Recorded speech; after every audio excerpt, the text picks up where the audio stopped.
We've had a lot of time to think and to sit. And if there's anything worse for Leaf fans, I don't know what it is, because sitting and thinking is not good for Toronto Maple Leaf fans. You start to get crazy. Cabin fever. If there's no game to focus on, we focus on each other. And we realize, I don't know if we really like each other all that much. It's just a lot of sniping in Leafs Nation right now on Twitter. And I do want to say this. Everybody's got their Leafs trade pick. We're going to go through some of them. But first, we need to start with Jimmy Vesey, who the Leafs lost on waivers this week. Steve, you have a video called Be Nice to Jimmy. What are Canucks fans getting? And what happened in Toronto that just didn't work with Jimmy Vesey? I think he started on the wrong foot. Jimmy Vesey is a complicated name in this fan base. And honestly, I think you can trace it back to one tweet. And it's from Darren Dreger. And I want to say it's from like 2016. And it's basically like, if the Leafs can get Jimmy Vesey, back when there was the Jimmy Vesey sweepstakes, because he was drafted by the Preds, didn't want to go there, ended up going to the Rangers. But during the sweepstakes, it was basically, well, if the Leafs can get Jimmy Vesey, then does that make William Nylander expendable? and it's a tweet that absolutely aged like milk. Not very good at all. And so there's a little bit of towards him. And not enough people appreciating the irony of him starting on Nylander's line to start the season. We should have been giggling at that a lot more. That is actually true. And not being able to keep up with him, Well, that's the problem there, Jesse. There was a line at the beginning of the season, Tavares and Nylander, Tavares, Nylander, and Vesey, that I thought made sense. You got Tavares, who's a finisher, Willie, who can finish, but he's more of a passer. Swedish. And then there's and Swedish, super IKEA Swedish, not jokes. Finnish. Yeah. Yes, you see, because Europe. He's not a Swede. He's Swedish because he's not white. He's just a little bit Swede. That's right. Right. So anyway, look at us, three dads. I enjoyed that. I don't care if anybody else did it. That was good. That was for us. Yeah. Okay. Also, sorry, to cut off my own Jimmy Vesey thoughts. I know I'm a dad because Adam goes, you know what? Earlier in the show, he goes, you know what? And it took everything in my body to not go, no, I never met him. Oh, no. Jeez, we're That's not my dad's there, favorite go-to dad joke. Oh, man. That's where we're at? You know what? No, I never met him. Jeez. And then he would go out and look at the line. Yeah. So anyway, Jimmy Vesey didn't work out on the Tavares and Nylander line. And he slowly found his way down the lineup. And then he was on the fourth line. And by the time he was on the fourth line, fans were sick of him, which didn't make any sense to me because that was the perfect spot for him. And for $900,000 for a guy who had 9 goals on the Sabres last year, I'm not quite sure what people expected. And I didn't understand the hate because he wasn't bad even necessarily. It's just, he was just sort of wearing a jersey on a lot of nights, but he found some chemistry with Jason Spezza on the fourth line. He was playing a little bit of power play too, fifth leading forward in terms of average ice time on the penalty kill, which means he was a regular penalty killer. He was a fine player. And for the amount of money the Canucks are going to have to pay him, which is 400 Gs, for what he can bring to a team that is not ready to surrender their spot in the playoffs, I think it's good. So it's the Leafs loss, the Canucks gain. Be nice to Jimmy. It's I'm surprised we haven't seen more waiver sniping within the Canadian division.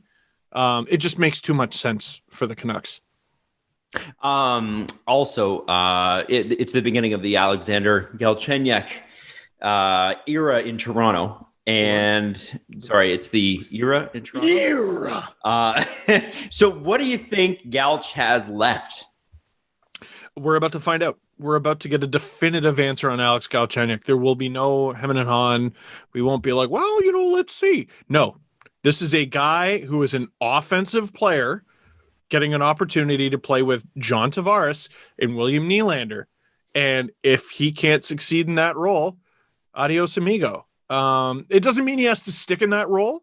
He just needs to be good, right? So if he ends up on the third line or the fourth line or something like that, even for his price, that's fine.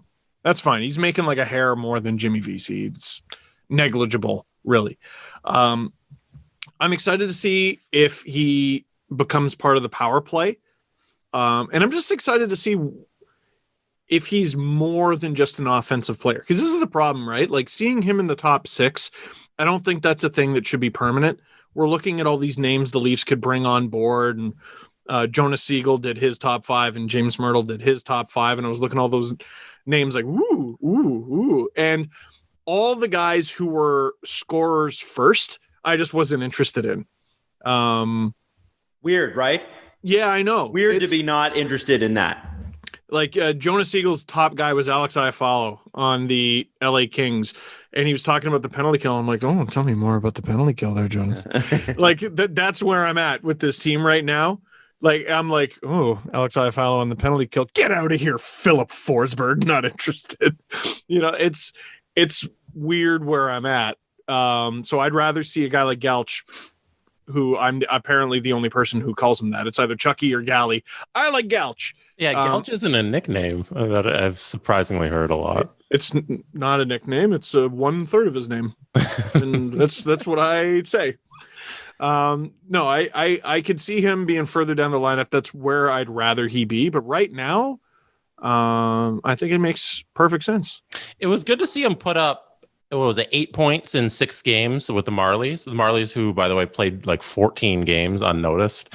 And that's just been going on in the world. A starting goalie no one recognizes. Yeah, just guys playing hockey. Yeah, it's been good. But yeah, it was good to see him put up some points, which is cool. But 2 goals, 6 assists. It's not crazy, but it's promising. It's there. Yeah, it's a thing. Banoff is good too. Yeah, like it's just six teams before this tried this. Like in the last 4 seasons. Yeah, but he hasn't played with my team yet. Right. It's Arizona did it. Arizona did it. Pittsburgh did it. Minnesota, Ottawa, Carolina, Toronto.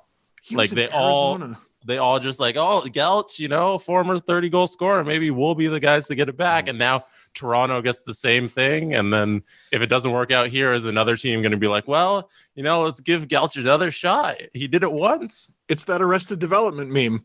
It was a failure for everyone else. It didn't work for them, but it could work for us. Right. And right. Yes. So I don't know why. Like my expectations are this doesn't work. Like I'm hoping as a Leafs fan, obviously, that he blows everybody out of the water and scores 30 goals again one day for the Leafs. But my expectation is that, hey, history has taught us 6 different times that this is going to fail. So I expect this to fail.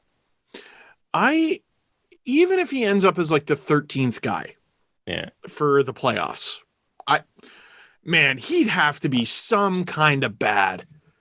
You know what I mean? He'd have to be so bad for me to look at this as a bad decision. But it is giving me pause, and it's an underrated aspect because people are talking about Galchenyuk like he was claimed off waivers. No, guys. The Leafs gave up 2 players for this guy. Yeah. David Warsofsky, who you forgot was in the organization, who they got in the Kapanen deal, but also Igor Korshkov, who I haven't read this yet, but the Leafs have a bunch of players coming from Europe, or they're expected to be back from Europe once their season ends. Because their season began relatively when it usually does in September. Now these guys, their season is going to be done long before the regular season is done here, which is unusual. So the Leafs are getting guys back like Semyon Durargachintsev, Philip Hollander. I can't remember who else. Dennis Malgin, I think. Korshkov could play games for the Carolina Hurricanes in the playoffs. And I'm just imagining him, it's the 3rd round. We did it. No, we're finally here. And Korshkov not Carolina again. Not them again. He's a goal a game player in the NHL. 1 game, 1 goal in a terrible loss to the Buffalo Sabres. Photographic memory. So,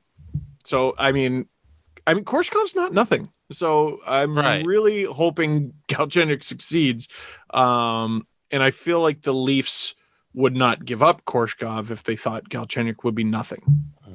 It's just concerning that they had to give up anything to get. They didn't. They could have claimed him. Yeah, a guy who I don't know why they. Your 13th guy. It was contract spots, I think. Yeah, there must be a reason. Yeah, I think it was what Adam said, the contract spots, because they got under the 52, 55 or whatever 50, it was.